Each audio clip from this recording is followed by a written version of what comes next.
Siguiendo nuestra serie de Escuela Dominical Reyes y Profetas del Antiguo Testamento, ya estamos en una sección que se llaman los profetas escritores. Los profetas escritores comienzan desde el reino de Usías, en el reino de Judá del sur, y Jeroboam II, el reino del norte, el reino de Israel. Aquí tenemos los libros que escribieron los profetas en esos tiempos. Tenemos los libros de los profetas mayores. Pregunto, ¿por qué se le dicen profetas mayores? Porque tienen mayor contenido, ¿verdad?, en sus escritos. Lo que es Isaías, Jeremías, Lamentaciones, que lo escribió el mismo Jeremías, está Ezequiel y Daniel. Y luego tenemos los profetas menores. Los repasamos: Oseas, Joel, Amós, Abdías, Jonás, Miqueas, Nahum, Habacuc, Sofonías, Ageo, Zacarías y Malaquías. Estos son los profetas menores que tenemos en las Escrituras, o que hemos tenido ahora. Muy bien, repasamos un poco el orden de la cronología de los profetas. ¿En qué momento profetizaron? ¿Quiénes fueron contemporáneos? Para que nosotros podamos entender que muchas de las profecías de los profetas pueden ser hasta comparables unos con otros, porque estaban viviendo básicamente en el mismo tiempo. Recordemos que en el reino del norte, que es Israel, cuando llegamos al tiempo donde se divide el reino, recuerden que el reino unificado comienza con Saúl. Luego de Saúl el Señor coloca a David, y luego de David pasa el reino a Salomón. Luego del reino de Salomón, en el reino de su hijo Roboam, se divide el reino entre el norte y el sur. Cuando usted empieza a leer eso en las Escrituras, usted debe entender que cada vez que se menciona, cuando ya está el reino dividido, reino de Israel, se está refiriendo al reino del norte, no al reino del sur. Reino del norte, Israel. Y el reino del sur siempre se llama Judá. Entonces, para que eso lo tengan bien en claro, porque hay algunos reyes con el mismo nombre, ¿verdad?, pero eran personas diferentes. Entonces, por ejemplo, un rey que se llamaba en el reino del sur se llamaba Ocosías, y en el reino del norte también otro rey se llamaba Ocosías, por ejemplo. No era la misma persona. Entonces, eso es importante tenerlo bien en cuenta. Para entender los profetas que están en el reino del norte, lo debemos ver desde antes de la caída de Samaria. El reino del norte, recuerden que la capital era Samaria o Israel, ¿okay? En Israel, ellos caen en el 722 antes de Cristo. ¿Qué reyes estuvieron en todo ese tiempo? Fueron 7 reyes en total, desde Jeroboam II hasta Oseas, el rey Oseas, no el profeta Oseas, ¿okay? Un rey que se llamaba Oseas. En esos tiempos estaba el profeta Oseas predicando en el reino del norte, estaba el profeta Amós y el profeta Jonás. Ellos predicaban en el reino del norte, Samaria, la capital de Israel. Esto es bastante sencillo de entenderlo. El problema está cuando nos vamos al reino del sur. Es un poquito más complicado ver el reino del sur o Judá, porque lo debemos ver en 3 fases o en 3 maneras. La primera, los profetas que predicaron en el reino del sur antes de la caída de Jerusalén, que fue en el 586 antes de Cristo. ¿Cuáles fueron esos reyes que estuvieron? Fueron 11 reyes en total, desde Usías, que es el mismo Azarías, hasta Sedequías. ¿Qué profetas estuvieron allí? Bueno, el primer profeta que nosotros estudiamos fue Joel, ¿verdad? Joel fue básicamente desde el reino de Usías, inclusive se puede decir que es un poco antes de Usías. Luego tenemos a Miqueas, que era contemporáneo con Isaías. Luego tenemos a Jeremías, luego Sofonías, Nahum y Habacuc. Ellos todos, lo que es Jeremías, Sofonías, Nahum y Habacuc eran contemporáneos.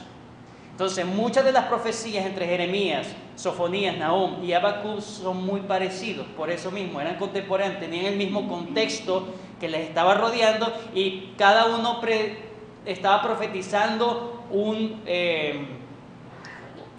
¿cómo se llama? Un juicio posterior, un juicio en el futuro. Todos ellos predicaron antes de la caída de Jerusalén. Esa es la primera fase de los reyes, de los profetas escritores en el sur. Luego tenemos los que estaban en medio del cautiverio. Allí Jeremías también escribe sus lamentaciones. Acaba de ser arrasado Judá, ¿verdad? Y él hace sus lamentaciones por la incredulidad del pueblo y entonces tenemos ahí a Jeremías también como parte de los profetas que escribieron en el cautiverio. Además allí tenemos el libro de Abdías, que es el libro que vamos a ver la semana que viene. Abdías es el profeta que escribió menos, ¿verdad? Un solo capítulo. Y Abdías también era contemporáneo con Jeremías. Luego al tiempo tenemos a Ezequiel y luego más tiempo tenemos a Daniel. Estos son los profetas que escribieron cuando ya había sido arrasado Judá. Y la tercera fase de profetas, la tercera parte de los profetas, llegan a escribir después del cautiverio babilónico. Después del cautiverio babilónico tenemos a los profetas Ageo, Zacarías y Malaquías. ¿Okay? Ellos retornan con Zorobabel, empiezan a reconstruir, llegan con Esdras y Nehemías también, todos son contemporáneos. Ageo, Zacarías, Malaquías, Esdras, Nehemías, todos son contemporáneos. Bueno, Malaquías mucho más lejos en el tiempo, más bien más cerca de Juan el Bautista. Pero lo que es Ageo y Zacarías junto con Esdras y Nehemías estaban bien contemporáneos en el mismo tiempo. Muy bien, eso nos va a ayudar a entender. Mi intención con esto es que podamos ver que muchos de ellos tenían básicamente el mismo propósito en sus mensajes o las mismas profecías. Por eso es que a veces es un poquito difícil pareciera que estuviéramos redundando, pero a la final es una redundancia. El Señor estaba enviando un mensajero. Lo que decía este profeta, decía el otro profeta, era palabra de Dios. El Señor estaba anunciando básicamente lo mismo. Los profetas contemporáneos con Jeremías, ya los acabo de nombrar: Sofonías, Nahum, Habacuc, Abdías y el propio Ezequiel.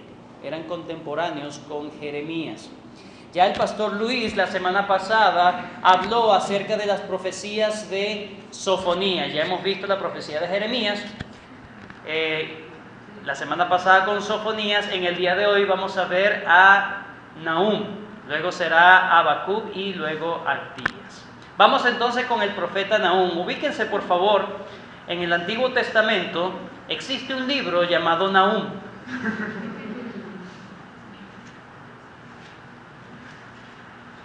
Luego de Miqueas y antes de Habacuc. Antiguo Testamento, profetas menores. Nahum. El profeta Nahum. Algunos datos interesantes del libro de Nahum o de la profecía de Nahum. Podemos fecharlo en un periodo aproximado del 630 o 620 antes de Cristo. Mucho antes de la caída de Judá, mucho antes. Judá cae en el 586 y él está profetizando en el 630, mucho antes. Además, él tiene que profetizar mucho antes de la caída de Nínive o de Asiria, que es en el 612 antes de Cristo. Por lo tanto, muchos lo fechan entre el 620 y 630, ¿okay? Para que puedan tener un poco de contexto allí. el primer capítulo, versículo 1, dice: profecía sobre ¿quién? Sobre Nínive, libro de la visión de Nahum de Elcos. Y empieza. No se habla mucho de quién era Nahum, de dónde salió Nahum. Lo único que sabemos es que era un profeta que profetizaba en ese tiempo antes de la caída de Nínive. Muchos recuerdan o pueden recordar que él puede estar en los días del rey Josías. Recuerden que Josías fue uno de los grandes reyes reformadores del Antiguo Testamento. Entre Ezequías y Josías hicieron grandes reformas en sus tiempos. Ellos encontraron el libro de la ley y empezaron a buscar hacer las cosas como a Dios le agrada, según lo que decía el libro de la ley. Recuerden que Judá había descuidado muchas cosas de la liturgia y de la adoración a Dios, y estos reyes, lo que fue Ezequías en los tiempos de Isaías y Josías en los tiempos de Jeremías, ellos trataron de hacer las cosas bien para Dios, pero vemos al final que fueron unas reformas muy externas, no hubo un verdadero arrepentimiento de corazón, y eso lo reclama mucho el Señor. Pero estamos hablando entonces que pudo haber estado en ese tiempo profetizado en los tiempos de Josías y antes de la caída de Nínive en el 612. ¿Cuál es el destinatario de la profecía de Nahum? Ya lo hemos visto. ¿A quién se dirige? Profecía sobre Nínive, era la capital de Asiria.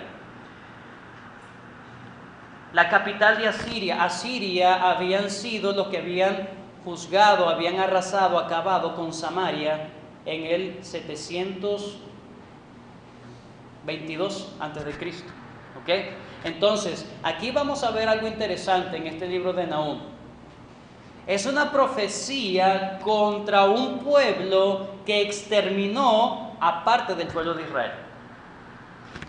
El Señor, por medio de Oseas, de Amós, de Miqueas, había anunciado al reino del norte, a Israel, que si no se arrepentían, Dios lo iba a castigar, los iba a arrasar de la faz de la tierra. Y precisamente usó a Asiria, cuya capital era Nínive, y Asiria fue que destruyó el reino del norte, Samaria. Ellos lo destruyeron completamente. Ahora, antes de la caída de Judá en el reino del sur, entonces el Señor manda un mensajero para dar una profecía en contra de Nínive. Aquellos que habían arrasado con el pueblo de Dios, el Señor también iba a juzgar a ellos. Es un poco extraño, ¿no? Dios usa a este pueblo para juzgar a su pueblo Israel, pero también va a juzgar al pueblo que juzgó al pueblo de Israel. El Señor es justo. El Señor es justo. Él no deja impune el pecado ni la maldad. Ellos actuaron con alevosía, con maldad, y el Señor, aunque estaba permitiendo, eran parte del juicio de Dios, el Señor también los iba a juzgar. Por lo tanto, de hecho lo vamos a ver en un momento, cómo se presenta Dios como el verdadero juez de la tierra. ¿Cuál es el tema principal del libro de Nahum? En primer lugar, la caída de Nínive y la vindicación de Judá. La vindicación de Judá. Ahora, he estado mencionando Nínive por algunos momentos. Cuando hablo de Nínive, ¿qué profeta se le viene a la mente? Aparte de Nahum, obviamente. ¿Quién? Jonás no le hizo caso a la palabra de Dios. Por eso al mar profundo la gente lo tiró. Y vino un pez muy grande y Blum se lo tragó, porque no le hizo caso a la palabra de Dios. Muy lejos la corriente, muy lejos se lo llevó a la orilla de Nínive, y del susto que tenía la palabra predicó. Y eso fue así. Le estoy resumiendo el libro total de Jonás. Jonás, un profeta de Dios que estaba profetizando en el norte, Dios lo manda a profetizar a Nínive. Nínive, años más tarde, iba a arrasar con el norte. Y el Señor dijo, ve a Nínive y predica en contra de ellos. Vamos a Jonás, porque es muy interesante esta parte. Jonás, capítulo 1.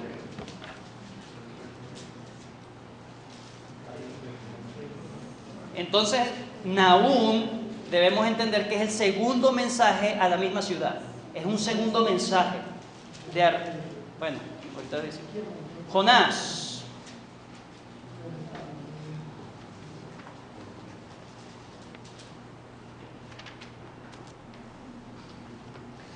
Capítulo 1, versículo, vamos a leer el 1 y el 2.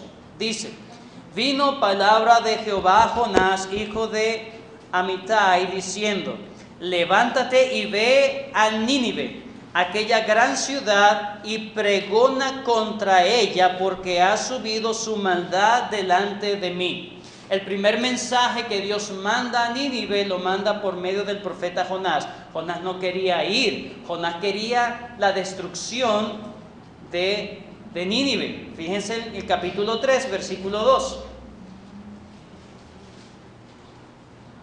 ¿Cuál era el mensaje?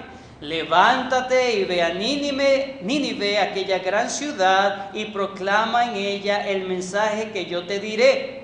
Y se levantó Jonás y fue a Nínive conforme a la palabra de Jehová, y era Nínive ciudad grande en extremo, de 3 días de camino, imagínense, para recorrer el día, 3 días de camino, para recorrer la ciudad. Y comenzó Jonás a entrar por la ciudad, camino de un día, y predicaba diciendo, es aquí la predicación: de aquí a 40 días Nínive será. Un profeta de Israel predicando en contra de aquellos que más adelante iban a acabar con Israel. Y les dice: yo voy a predicar que ustedes se van a acabar en 40 días. En 40 días, ahora vamos al 5. Y los hombres de Nínive creyeron a Dios y proclamaron ayuno. Es muy interesante que aquí Jonás no dice arrepiéntanse. En este mensaje dice: Dios, el Dios de Israel, los va a juzgar en 40 días, ustedes van a dejar de existir. Pero no les dice arrepiéntanse. Y los hombres de Nínive creyeron a Dios y proclamaron ayuno, y se vistieron de cilicio desde el mayor hasta el menor de ellos. Y llegó la noche hasta el rey, hasta el rey de Nínive, y se levantó de su silla y se despojó de sus vestidos y se cubrió de cilicio y se sentó sobre ceniza, e hizo proclamar y anunciar en Nínive por mandato del rey de sus grandes, diciendo: hombres y animales, bueyes y ovejas, no gusten cosa alguna, ni se les dé alimento ni beban agua, sino cúbranse de cilicio hombres y animales, y clamen a Dios fuertemente, y conviértase cada uno de su mal camino, de la rapiña que hay en sus manos. Ellos reconocían su maldad. ¿Quién sabe si se volverá y se arrepentirá Dios y se apartará del ardor de su ira, y no pereceremos? Eso no se los dijo Jonás. Eso se lo reveló el Señor mismo. Era una revelación específica a ellos. No fue de sentido común. Y vio Dios lo que hicieron, que se convirtieron de su mal camino, y se arrepintió del mal que había hecho, que había dicho que les haría, y no lo hizo. Vamos al capítulo 4.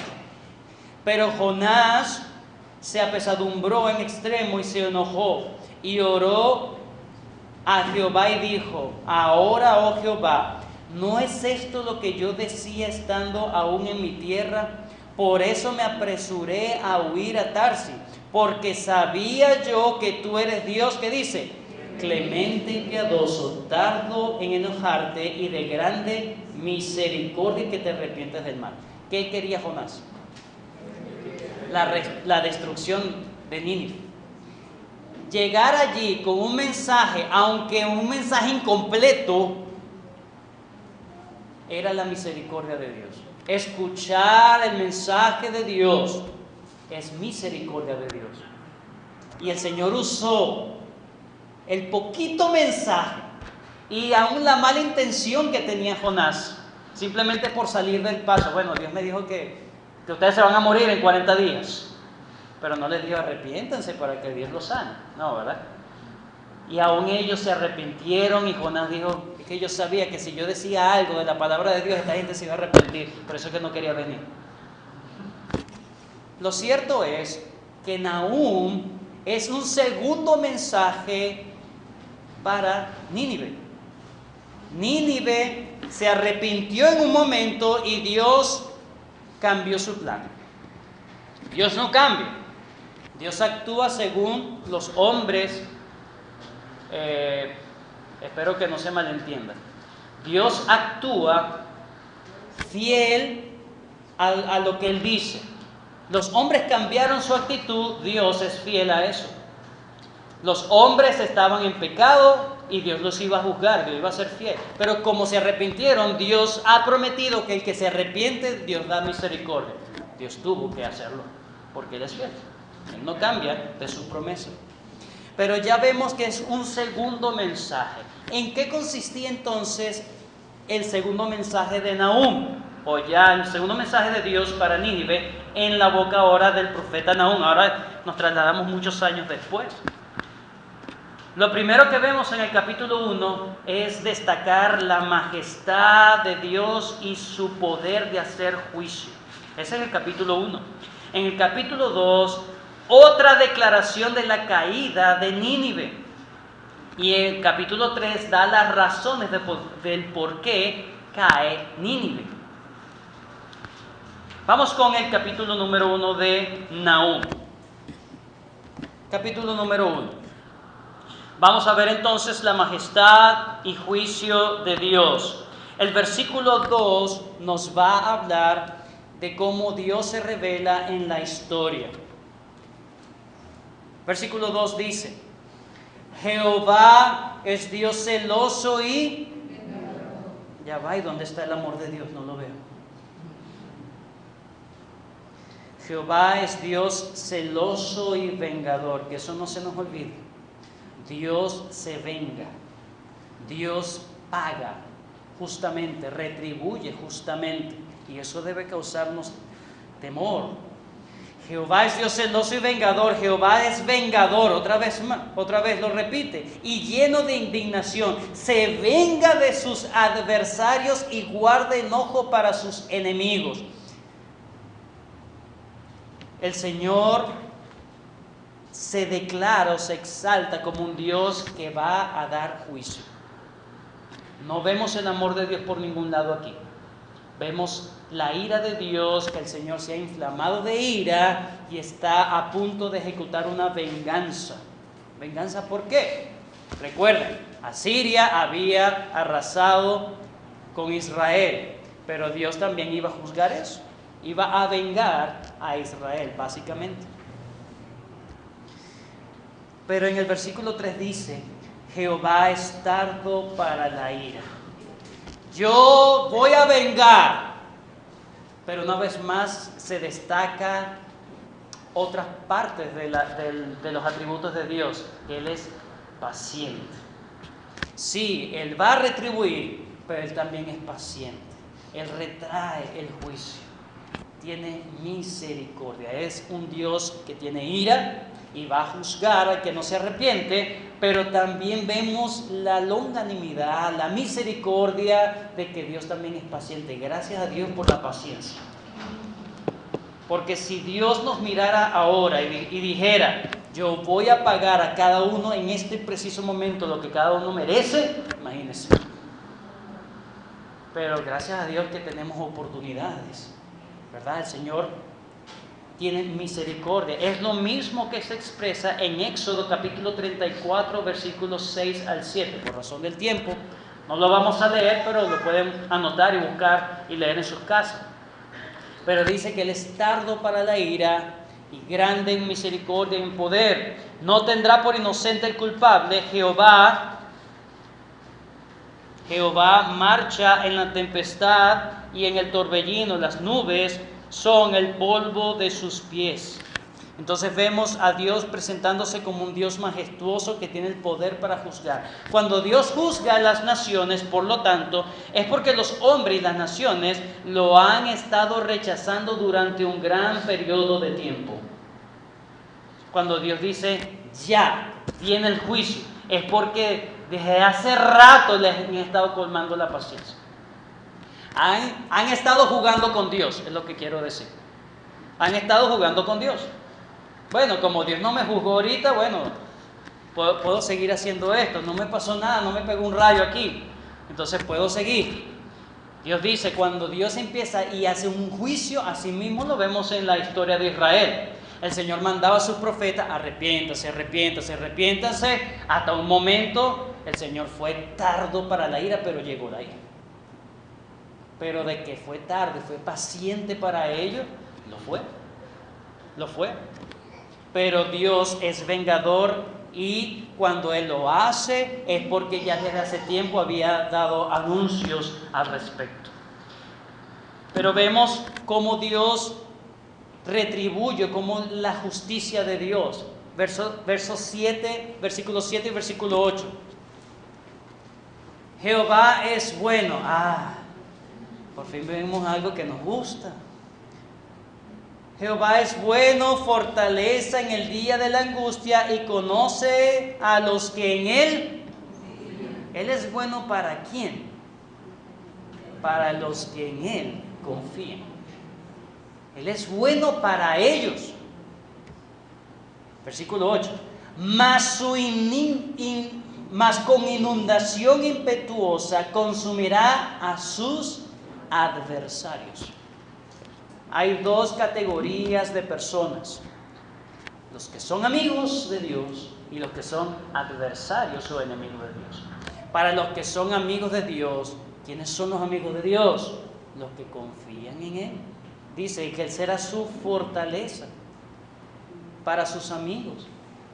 Una fortaleza es alguien, uno recurre a una fortaleza cuando algo está, cuando estamos en aprietos. Cuando hay un terremoto, ¿a dónde recurre la persona? A un lugar seguro. A un lugar seguro. Ese es Dios. El que se acobija a Dios tiene seguridad. Pero hay otros que son adversarios de Dios, enemigos de Dios. ¿Cómo Dios va a retribuir a sus enemigos? Y tinieblas perseguirán a sus enemigos. Lo que vemos aquí es que Dios es un Dios que hace un juicio completo. Dios quiere que el impío tenga terror de Él, pero quiere darle consuelo a los que confían realmente en Él, a los que quieren creer en Dios. Vamos a comparar esto con Santiago capítulo 4 y Primera de Juan capítulo 2, porque allí se nos dice el amigo de Dios y el enemigo de Dios. Por lo tanto, eso, ¿en qué categoría estoy? ¿En qué categoría estamos? ¿Somos amigos de Dios o somos enemigos de Dios? Santiago capítulo 4, versículo 4.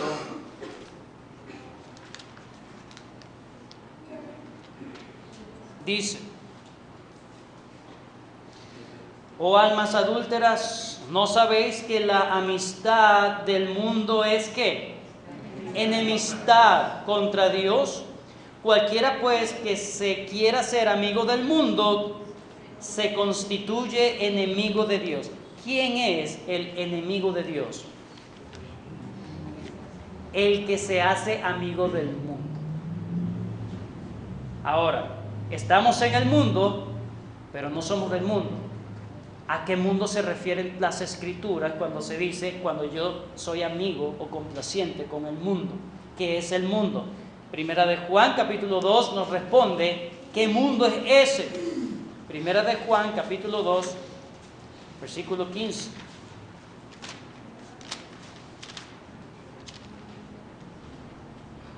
Dice: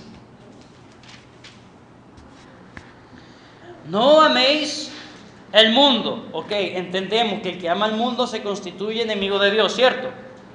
No améis el mundo ni las cosas que están en el mundo. Ahora, Juan, ¿qué es eso?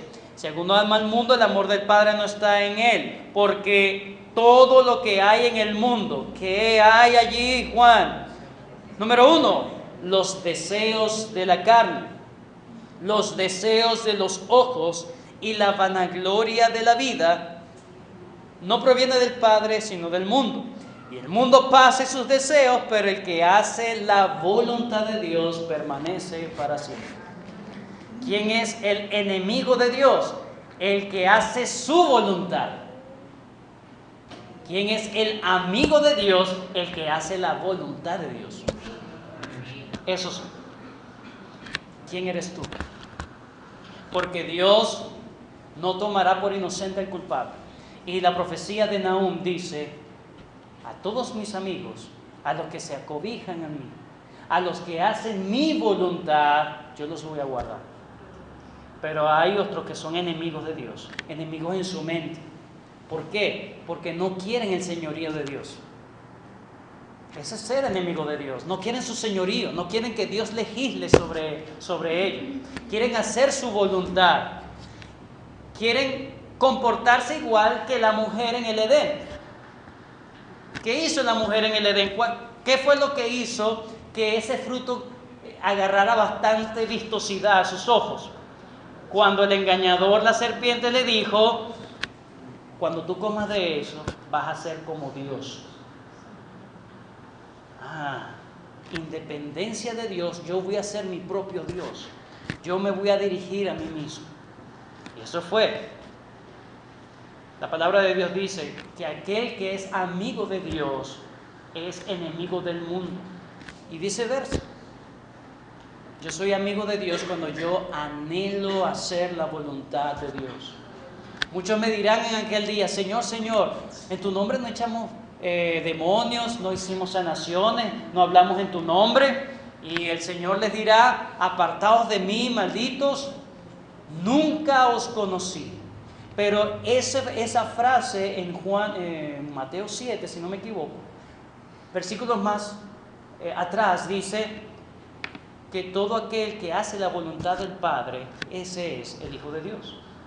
El que hace mi voluntad, el que hace mi voluntad. Entonces, ¿quién es amigo de Dios? El que hace la voluntad de Dios, no aquel que hace su propia voluntad. Entonces yo debo cuestionarme siempre: ¿a dónde están dirigiéndose mis pasos?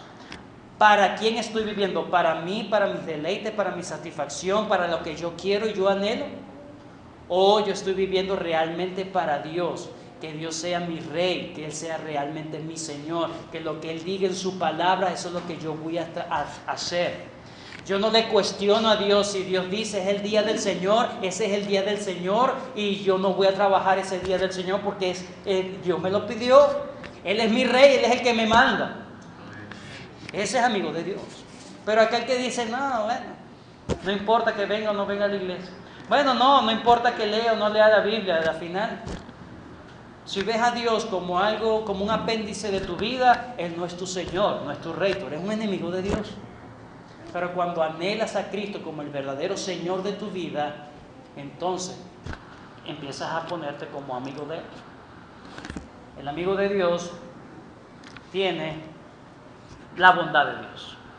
Nahum 2 y 3.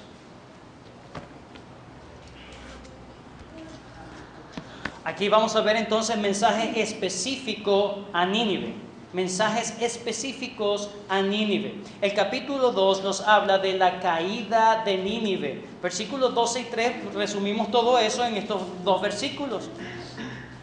12 y 13.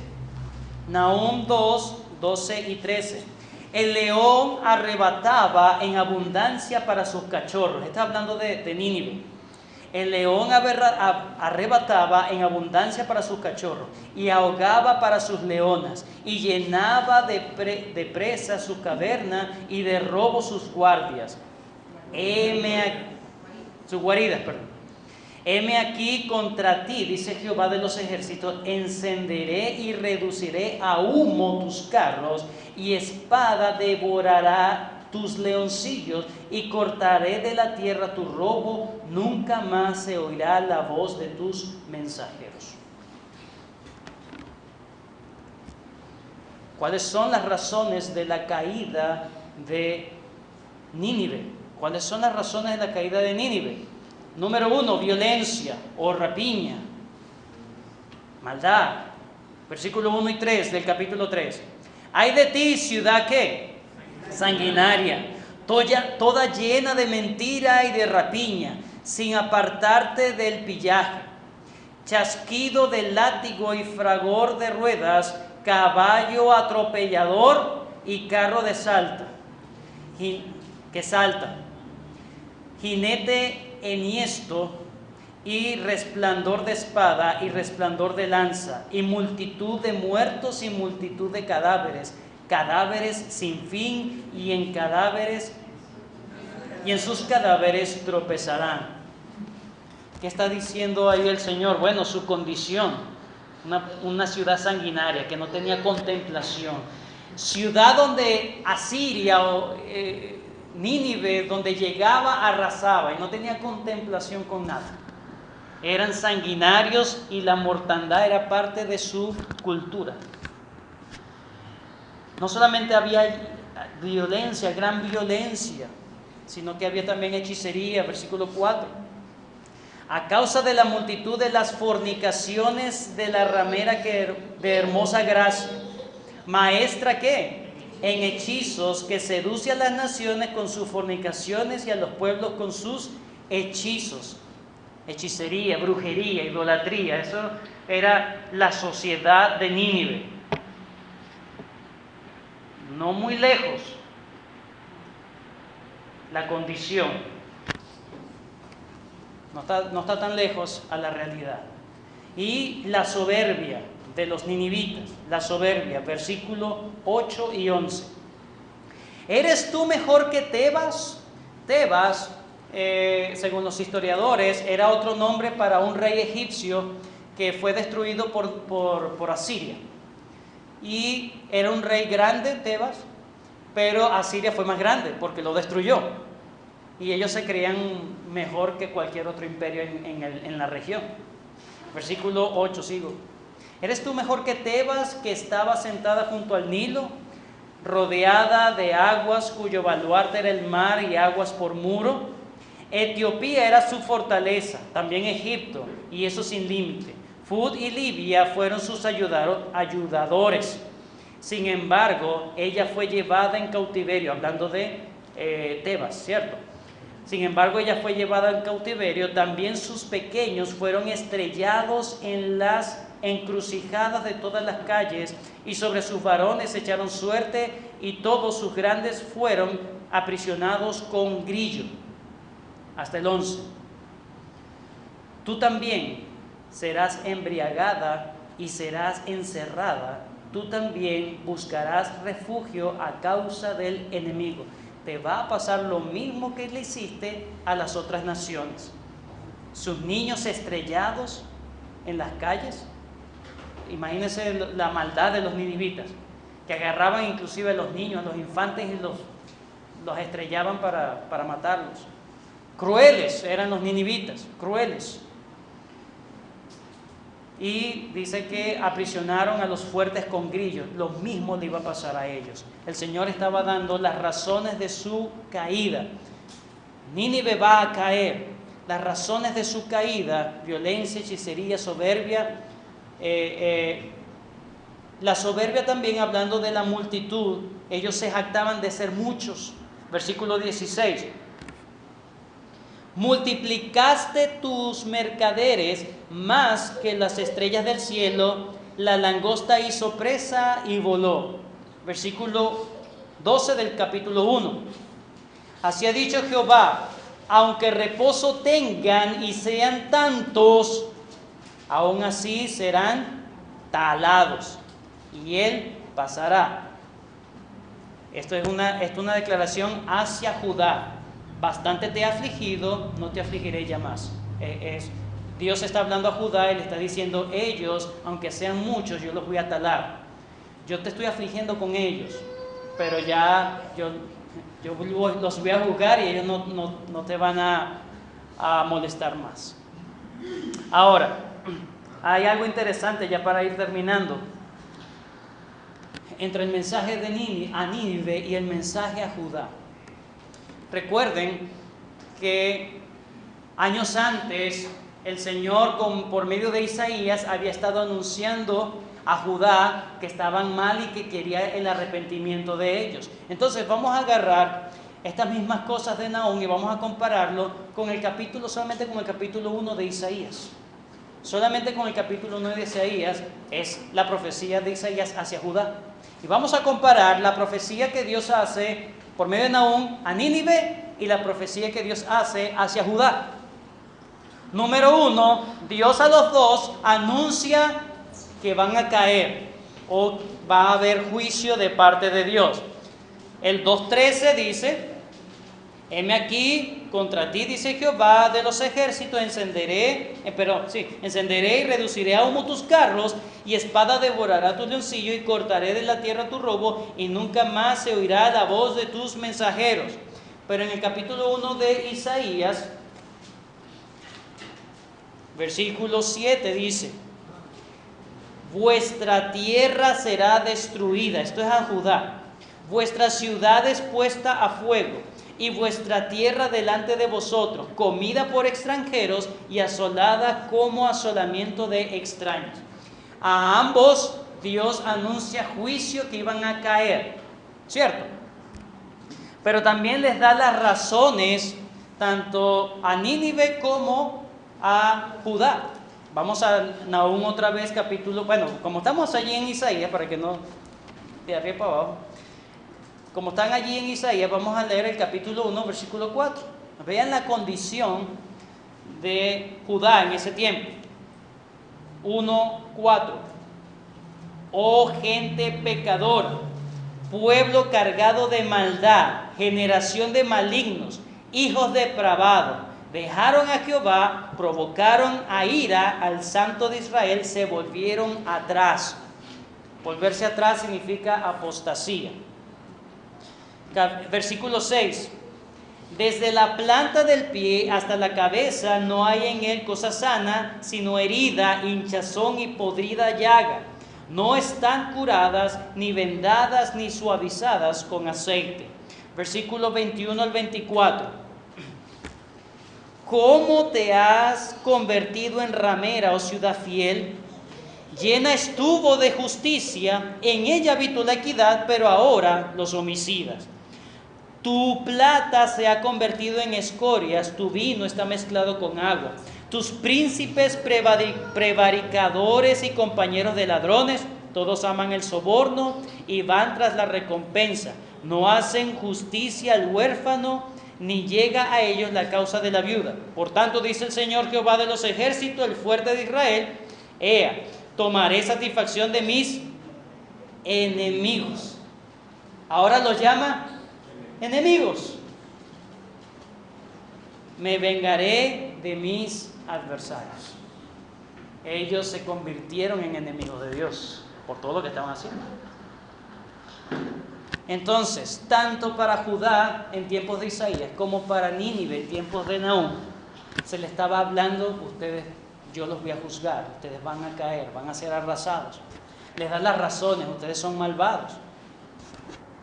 Capítulo 3, versículo 1. Ay de ti, ciudad sanguinaria, toda llena de mentira, de rapiña, sin apartarte del pillaje, chasquido de látigo y fragor de rueda, caballo atropellador y carro que salta, jinete enhiesto,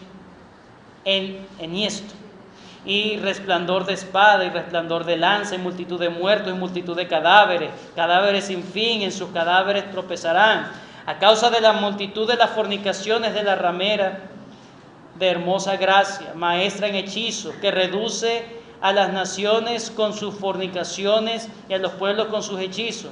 Heme aquí contra ti, dice Jehová de los ejércitos, y descubriré tus faldas en tu rostro, y mostraré a las naciones tu desnudez y a los reinos tu vergüenza. Y echaré sobre ti inmundicia, y te afrentaré y te pondré como estiércol.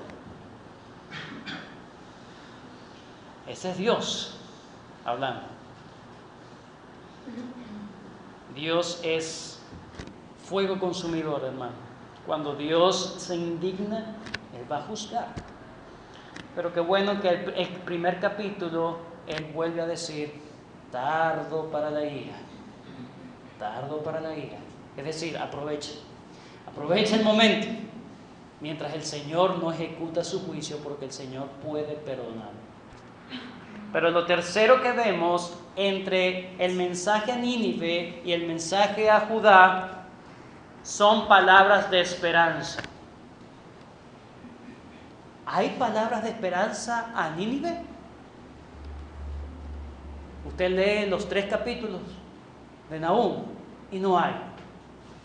En cambio, una y otra vez hay mensajes de esperanza para Judá. Solo para Judá hay mensajes de esperanza. Solo para el pueblo de Dios hay mensajes de esperanza. No para aquellos que son infieles a Dios. Nahum capítulo 1, versículo 10. Aunque sean como espinos entretejidos, esto es un mensaje a Judá. Aunque ellos, hablando de Nínive, aunque sean como espinos entretejidos y estén empapados en su embriaguez, serán consumidos como hojarasca, completamente seca. De ti salió el que imaginó mal contra Jehová, un consejero perverso. El 15. He aquí sobre los montes los pies del que trae buenas nuevas, del que anuncia la paz. Celebra, oh Judá, tus fiestas, cumple tus votos, porque nunca más volverá a pasar por ti el malvado pereció del todo. Y el 3:19. No hay medicina para tu quebradura, hablando hacia Nínive. No hay medicina para tu quebradura. Tu herida es incurable. Todos los que oigan tu fama batirán las manos sobre ti, porque sobre quién no pasó continuamente tu maldad. A Judá se le llama, mira, alégrate porque voy a destruir al malvado. Y a Nínive no le dice, no hay cura para ti. Para ellos habrá, para ti no. Comparemos eso a Isaías capítulo 1. Versículo 16.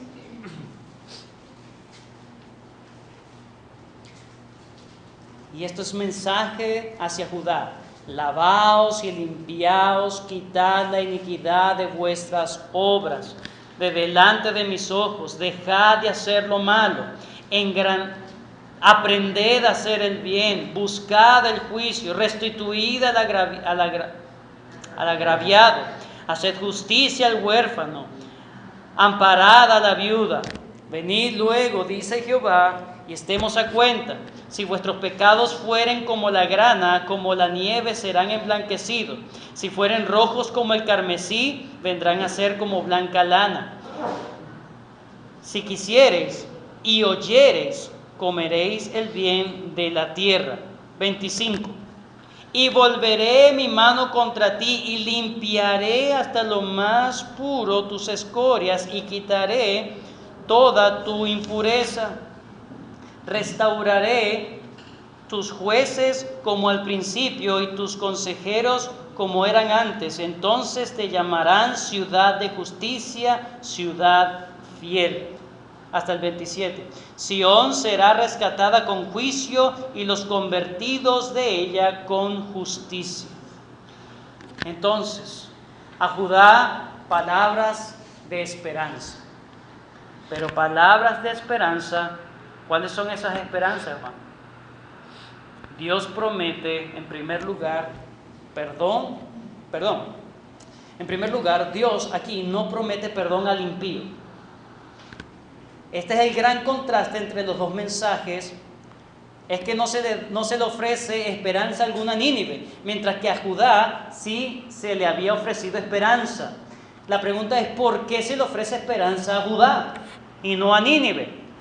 Porque en el mensaje a Judá se manda arrepentimiento. En cambio, el mensaje a Nínive no se manda nada de arrepentimiento. No les dice cuál es la solución para su pecado.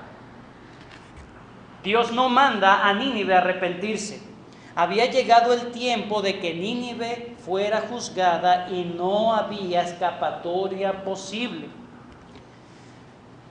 Estos versículos, bueno, lo pueden leer ustedes, pero estos versículos nos hablan de que si no nos arrepentimos vamos a perecer igual.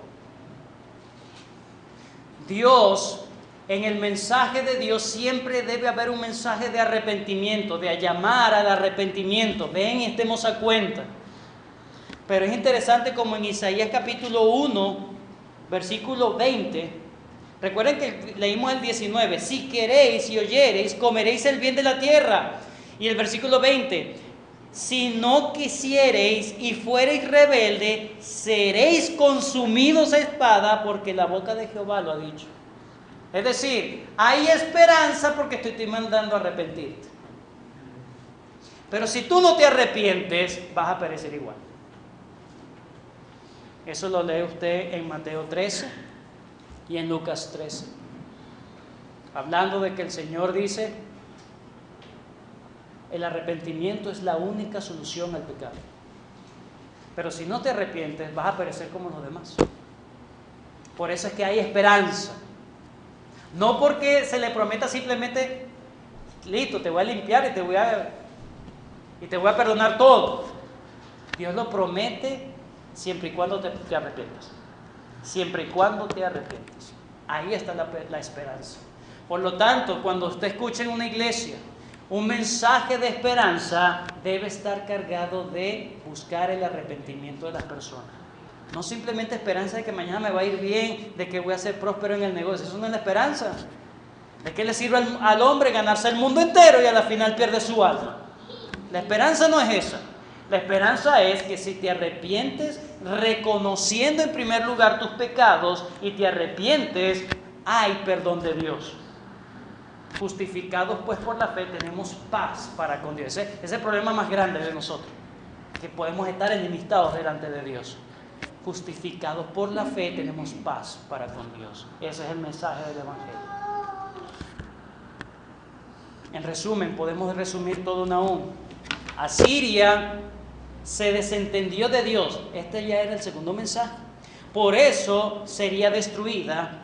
Y bien hará Judá en darse por advertida con el destino de Asiria si viene y se refugia en Dios, si se arrepiente de sus errores. Ese es el mensaje en resumen del libro de Nahum. Oremos. Bendito Señor, gracias porque tu palabra es útil, es viva y eficaz. Es fuente de vida eterna, Señor. Es el agua que purifica nuestras almas, que nos santifica. Tu palabra es verdad.